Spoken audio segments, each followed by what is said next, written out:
Magandang araw! Muli ako si Sarah Jane Tuason Selga, ang inyong tagapag-ulat sa araw na ito.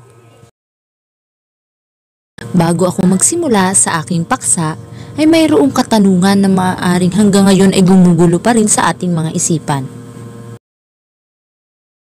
Ipinanganak ba tayo na mayroong likas na kaalaman? O kaya ba natin itong mapag-aralan lamang sa pamamagitan ng ating mga karanasang pandama? Sumasang-ayon ba ang mundo ng ating mga karanasang pandama sa realidad? Ang mga ito ay mahalagang tanong ng epistemolohiya, ang sangay ng filosofiya na may kinalaman sa kung ano ang kaalaman, paano natin ito nakakamit, at kung ito ba ay may matibay na pundasyon.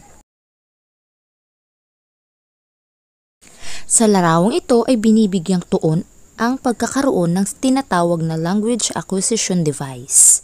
At ito ay teorya at pinaniniwalaan ni Noam Chomsky at tinatawag na universal grammar. Sino nga ba si Noam Chomsky? Si Noam Chomsky o kilala bilang Avram Noam Chomsky ay sinilang noong Disyembre 7, 1928 sa Philadelphia, Pennsylvania, US. Isang Amerikanong theoretical na linguista na nag-ambag ng revolusyonaryong konsepto sa larangan ng lingwistika mula 1950.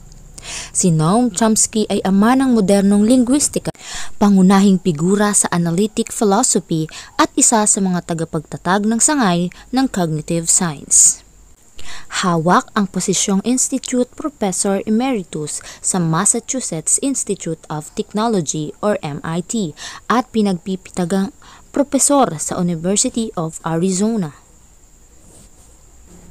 At narito ang teoryang pinaniniwalaan ni Noam Chomsky, ang universal grammar. Ang teorya ng universal grammar ni Chomsky ay nagmumungkahi na lahat ng tao ay ipinanganak na may likas na kakayahan para sa pag-aaral ng wika. Ibig pong sabihin ay likas na sa tao na mayroon siyang kaalaman bago pa siya ipanganak.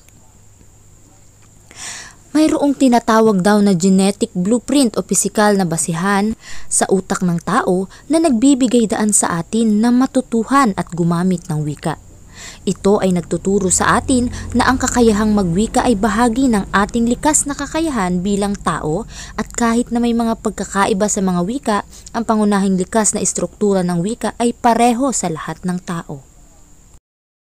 Ang teoryang ito ni Chomsky ay salungat sa paniniwala o pananaw ng mga behaviorist na ang pagkatuto ng wika ay makukuha o matututuhan sa pamamagitan ng kapaligiran. Sa halip, ipinanukala ni Chomsky ang pag-iral ng isang internal na mekanismo ng acquisition ng wika sa loob ng utak ng tao. Ano-ano nga ba ang prinsipyo ng universal grammar ni Chomsky? Una, likas na kaalaman. Ang tao ay pinanganak na may kaalaman o kasanayan na may kinalaman sa wika nang hindi kinakailangang direktang tinuturuan. Isa itong natural na kakayahan. Ang sunod namang prinsipyo ay ang universal na istrukturang panggramatika o universal grammar structure. Mayroong pangunahing istruktura sa wika na nakaimpluwensya sa lahat ng wika sa buong mundo.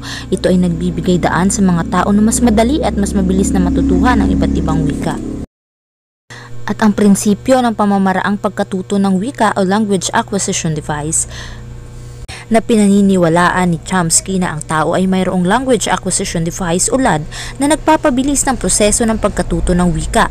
Ito ay isang kognitibong mekanismo na tumutulong sa atin na maunawaan at maiproseso ang istruktura ng wika. Ang prinsipyo naman ng pagtatakda ng mga parameter o parameter setting, naglalarawan ng kakayahan ng tao na i-adjust ang kanyang kaalaman sa wika batay sa mga bahagi ng wika na natutuhan niya. Ito ay nagbibigay daan sa adaptasyon sa iba't ibang wika. At ang huling prinsipyo ay ang kahinaan ng stimulo o poverty of stimulus. Ito ay nagmula sa obserbasyon na ang mga bata ay nakakikita ng limitadong halimbawa ng wika, ngunit nakabubuo pa rin ang masusing kaalaman sa wika. Ito ay nagpapakita na mayroong intrinsic na kakayahan sa pagkatuto ng wika kahit na sa limitadong impormasyon. Alam nyo ba na ayon sa estadistika ipinakikita na mahigit sa 60 bahagdan ng mga lingwista ang naglalaman ng aspeto ng teorya ni Chomsky sa kanilang pananaliksik na nagbibigay diin sa patuloy na kahalagahan at impluwensya nito. Sa kabuuan, ang Universal Grammar ni Chomsky ay naglalarawan ng likas na kakayahan ng tao na maunawaan at gamitin ang wika, at ito ay nagiging pundasyon ng iba't ibang wika sa iba't ibang kultura. Ano naman ang tinatawag na tabula rasa? Ito ang teorya na pinaniniwalaan ni John Locke. Si John Locke ay ama ng liberalismo, pinanganak noong Agosto 20, 1632. Noong 1946 nag-aral siya sa Westminster School. Ingles na pilosopo at doktor ng medisina si John Locke. Ang mga teorya ni Locke ay karaniwang tungkol sa katauhan at sarili o pagsasaalang-alang ng sarili. Inisip ni Locke na ang mga tao ay ipinanganak na walang kaisipan, sa halip ang kaalaman ay natutukoy lamang ng karanasan. Ang tabula rasa sa paniniwala ni John Locke ay nangangahulugang isang blankong papel ang utak ng tao. Ibig nitong sabihin, naniniwala siya na ipinanganak na walang tiyak na kaalaman o karanasan ang tao. Umuunlad lamang ito sa pamamagitan ng pakikipag-ugnayan sa kanilang kapaligiran. Ano nga ba ang konsepto ng tabula rasa? Una, ang mga tao raw ay nakakukuha ng mga ideya mula sa paligid ng mundo na nagiging sanhi ng pagiging komplikado ng simpleng mga ideya. Pangalawa, ang kapaligiran ay may kakayahan na bumuo ng isip at karanasan ng isang individual. Bawat bagong karanasan ay naglilingkod bilang yugto ng paglago, nagpapalawak ng mga posibilidad at naglilikom ng bagong kaalaman. At panghuli, ang isipan ay napupunan ng mga ideya sa pamamagitan lamang ng mga karanasan.